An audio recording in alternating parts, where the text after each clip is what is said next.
Have you ever experienced a moment so joyful, so overwhelming, that you suddenly found tears running down your face, even though nothing was wrong and everything felt right? Not tears of sadness, not tears of pain, but tears that seem to arrive out of nowhere, catching you off guard in the middle of happiness. This often confuses people. We are taught, consciously and unconsciously, that crying is something that happens when we are hurt, disappointed, or grieving. Tears are framed as a reaction to loss, weakness, or emotional collapse. So when happiness makes us cry, it feels like a contradiction, almost as if our emotional system is malfunctioning. But neuroscience tells a very different story. Those tears are not a mistake. They are not emotional confusion. They are not weakness. They are your brain, responding exactly as it was designed to respond when emotion becomes too intense to remain contained. In this video, we are going to explore the neurobiology of tears and uncover why happiness, relief, awe, beauty, and profound emotional meaning can trigger the same physiological response as sorrow. By the end, you will understand that crying during moments of joy is not paradoxical at all. It is one of the clearest signs that your emotional system is working properly. Let's begin with a familiar scene. Imagine sitting at a wedding, watching two people you deeply care about promise their lives to each other. There is no danger, no sadness, no loss. Everything in the moment feels meaningful, symbolic, and full. And yet, as you watch, your chest tightens, your throat feels thick, and your eyes begin to burn. You are not sad, you are proud, you are moved, you are witnessing something that feels bigger than words.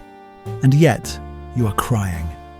Or imagine finally hearing good news after months of uncertainty. A medical test comes back clear. A loved one is safe. A long-held fear finally dissolves. The relief hits you all at once, and instead of celebrating, you break down in tears. Again, not sadness, relief. These moments feel strange because they challenge how we think emotions should work. We expect happiness to look like smiling, laughter, or excitement. We do not expect it to look like tears. But the brain does not organize emotions the way culture does. To understand why happiness makes us cry, we first need to understand how emotions are processed in the brain. Emotions are not stored in neat categories labeled happy, sad, angry, or afraid.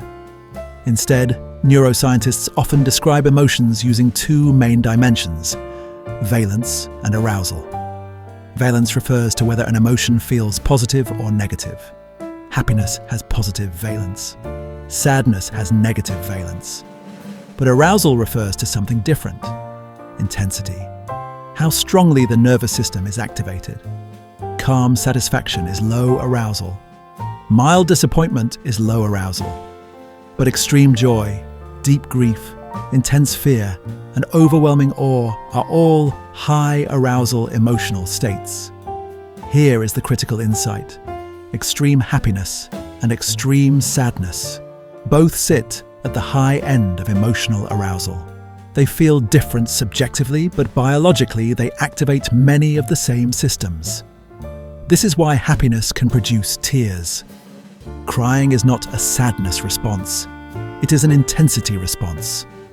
At the center of emotional processing is the limbic system, a network of brain structures responsible for emotion, memory, and motivation. The limbic system includes the amygdala, hippocampus, and hypothalamus, among others. The amygdala plays a particularly important role. It acts as an emotional significance detector. Its job is not to decide whether something is good or bad, but whether something matters. When you experience an event that carries deep emotional meaning, the amygdala becomes highly active. This happens during fear and sadness, but it also happens during moments of intense love, joy, relief, and awe. The amygdala sends signals to the hypothalamus, which acts as a bridge between the brain and the body. From there, signals are sent through the autonomic nervous system, triggering physical responses. If emotional activation remains moderate, the body handles it quietly. But when activation crosses a certain threshold, the brain initiates a release mechanism. That release is often crying. To understand this release, we need to talk about the autonomic nervous system. This system controls involuntary bodily functions such as heart rate, breathing, digestion, sweating, and tear production. The autonomic nervous system has two main branches: the sympathetic nervous system and the parasympathetic nervous system. The sympathetic nervous system is responsible for arousal and activation. It prepares the body for action. This is often called the fight or flight response. Heart rate increases, breathing becomes faster, and energy is mobilized. The parasympathetic nervous system does the opposite. It calms the body, slows the heart rate, and restores balance. It is sometimes referred to as the rest and digest system. During moments of intense happiness, the sympathetic nervous system becomes activated. Your body becomes energized and alert. But unlike fear or anger, happiness does not require physical action. There is nothing to fight and nothing to escape. So the nervous system needs another way to regulate that high level of arousal. That is where the parasympathetic response comes in, and one of its most powerful tools is crying. Crying activates parasympathetic pathways that help slow breathing, reduce heart rate, and bring the nervous system back toward equilibrium. This is why people often feel calmer or emotionally lighter after crying, even if the tears came from joy. Crying is not emotional breakdown. It is emotional regulation. Your nervous system is preventing overload. This is also why suppressing tears can sometimes make emotional intensity feel worse. When the body wants to regulate and is prevented from doing so, tension remains trapped in the system. Now let's look at the neurochemistry involved in happy tears. Emotions are chemical events. During moments of intense happiness, the brain releases several powerful neurotransmitters and hormones. Dopamine is released when something feels rewarding or meaningful. Endorphins are released to create pleasure and reduce discomfort. Oxytocin is released during moments of bonding, connection, and trust. In situations involving relief, cortisol, the stress hormone, may still be present because the body is transitioning out of a high-stress state.